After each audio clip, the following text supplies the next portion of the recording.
If you're container gardening, you know it's not a natural setting. Now you need extra steps to make sure you have success when you're container gardening from the get-go. Anita's going to teach us a few of those steps. Anita, what's the first thing we got to worry about? Your base, your soil. Absolutely. I brought here a good potting mix right here.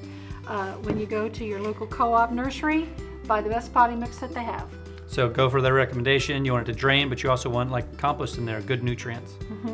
And one of the issues with container gardening is that they tend to leach out the nutrients, unlike growing in the ground. Oh, wow, okay. So Yes. in addition to that, you should add more fertilizer, but we only want to use good fertilizer. Very good. And I brought two of them over Okay. here. And we even suggest to use two of them together at the same time because they both do two different things for your container gardening. Yeah, we'll just make sure we have as healthy plants as can be and longer lasting blooms. And more blooms when you have fertilizer. That's with the great. plants. Well, I made a little one because I didn't forget my thriller, my spiller, and my filler.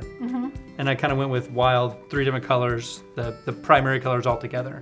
Yeah, I see that, but I like to do monochromatic plantings. And that's when you use the same color, but you use the different hues. So you have a bright, kind of a pinky red and an orangey red, and then this deep red right here. And all together, they make an interesting combination. That is beautiful also.